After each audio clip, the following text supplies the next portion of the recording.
F1C323-016 dari program studi fisika ingin menyampaikan tugas akhir saya dengan mata kuliah fisika radiasi, yaitu dengan judul perancangan proteksi radiasi fasilitas radiologi diagnostik untuk menjamin keselamatan area publik. Nah, apa sih fasilitas radiologi diagnostik itu? Nah, fasilitas radiologi diagnostik itu merupakan salah satu komponen penting dalam pelayanan kesehatan modern karena mampu memberikan informasi visual internal tubuh dengan cepat, akurat, dan non-invasif melalui pemanfaatan dari sinar X. Nah, meskipun dosis yang digunakan pada radiologi diagnostik itu tergolong rendah, bisa dibilang juga sangat rendah. Nah, paparan radiasi yang terjadi secara terus-menerus atau mengenai individu yang tidak berkepentingan itu dapat menimbulkan risiko kesehatan, terutama bagi masyarakat umum yang tidak memiliki latar belakang proteksi radiasi.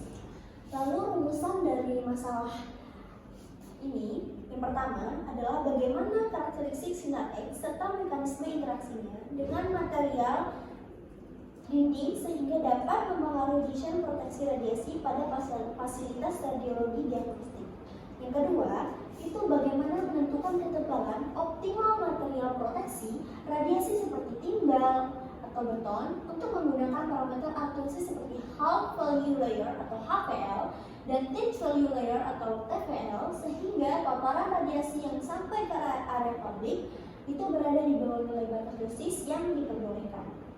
Yang ketiga, itu bagaimana merancang struktur Barry Framer dan Barry Skundal pada fasilitas radiologi diagnostik agar mampu memberikan perlindungan maksimal terhadap masyarakat umum yang berada di area sekitar ruang radiologi. Yang terakhir, itu bagaimana memastikan bahwa hasil perancangan proteksi radiasi itu memenuhi standar keselamatan radiasi dari Bapeten, ICRP, dan NCRP sehingga fasilitas radiologi dapat beroperasi dengan aman dan sesuai dengan regulasi. Dan tujuan dari penelitian ini, yang pertama, itu untuk menganalisis sifat sinar X dan memahami mekanisme interaksi radiasi dengan material bangunan sebagai dasar dalam menentukan ketebalan proteksi radiasi pada fasilitas radiodiagnostik. Yang kedua, itu untuk menghitung serta menentukan ketebalan optimal material shielding menggunakan konsep HPL, TVL, coefficient efficiency, beban kerja alat atau workload, faktor penggunaan, dan faktor okupasi untuk mencegah kebocoran radiasi ke area publik. Yang ketiga, itu untuk merancang sistem proteksi radiasi ruang radiologi diagnostik yang mencakup penempatan Barry Framer dan Skundal, pemilihan material proteksi, dan pengaturan tata ruangan untuk menjamin keselamatan masyarakat umum. Lalu yang keempat, itu untuk mengevaluasi tingkat keselamatan radiasi pada area publik setelah penerapan proteksi ini digunakan, itu untuk memastikan bahwa dosis yang diterima masyarakat itu berada jauh di bawah nilai batas dosis yang ditetapkan oleh regulasi. Lalu yang terakhir, itu untuk menyediakan model perancang proteksi radiasi yang dapat digunakan sebagai acuan untuk penggunaan fasilitas radiologi diagnostik yang aman sesuai standar nasional dan internasional.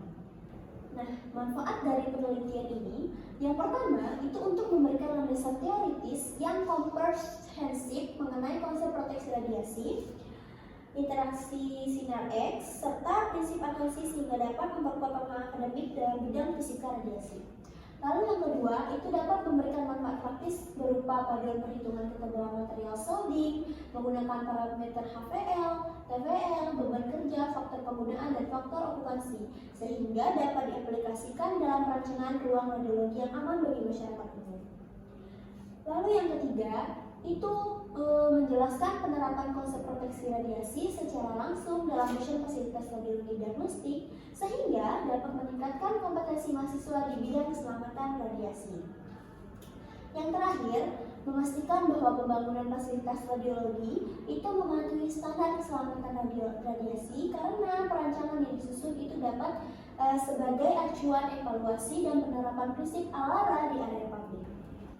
Nah, menurut dari rekomendasi International Commission on Radiological Protection atau yang bisa kita sebut dengan ICRP, adalah masyarakat umum itu memiliki batas dosis tahunan yang jauh lebih rendah dibandingkan pekerja radiasi.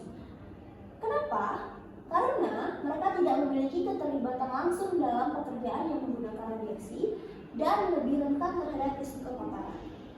Nah, oleh karena itu, fasilitas radiologi itu harus dirancang sedemikian rupa sehingga paparan radiasi yang keluar dari ruangan itu berada jauh di bawah batas tersebut, khususnya pada area yang memiliki faktor okupansi tinggi seperti ruang tunggu dan koridor publik.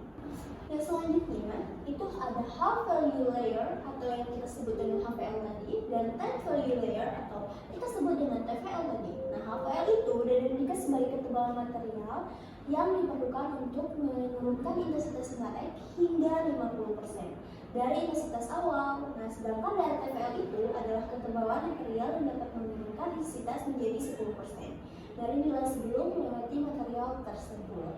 Untuk rumus HVL ini yaitu I sama dengan I 0 E min Cx. Nah, sehingga ketebalan HVL itu dapat ditentukan dengan HVL sama dengan ln 2/C. Sementara itu dari TVL itu memberikan gambaran mengenai ketebalan material yang diperlukan untuk menurunkan radiasi hingga 1/10% dari intensitas awal. Nilainya dinyatakan dengan rumus TVL sama dengan ln 10/C. Dalam proses perencanaan radiasi, nilai HVL itu digunakan sebagai dasar untuk memperkirakan perlapisan tertentu.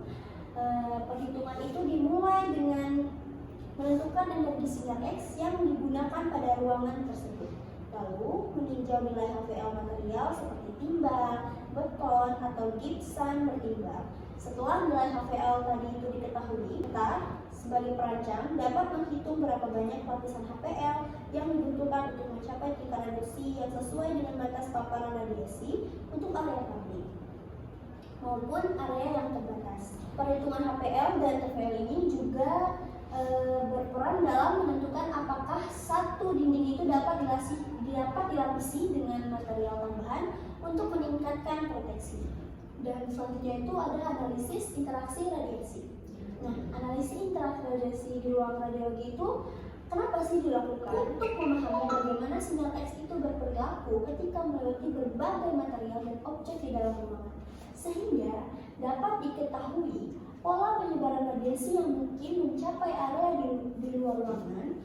Nah, analisis ini juga mencakup radiasi bocor yang berasal dari tabung sinar X, yaitu radiasi yang keluar dari area selain kolimator. Walaupun intensitasnya itu tergolong sangat kecil, radiasi bocor tetap diperhitungkan dalam analisis proteksi karena dapat terakumulasi seiring tingginya beban kerja dalam ruangan. Selanjutnya itu adalah layout ruang radiologi atau tata letak ruang.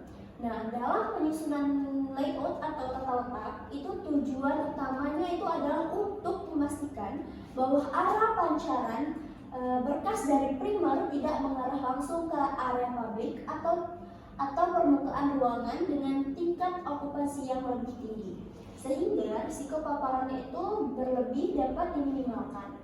Nah, tata letak ini juga harus memastikan bahwa jalur perpindahan operator tidak melintasi area-area paparan langsung selama prosesnya itu berlangsung.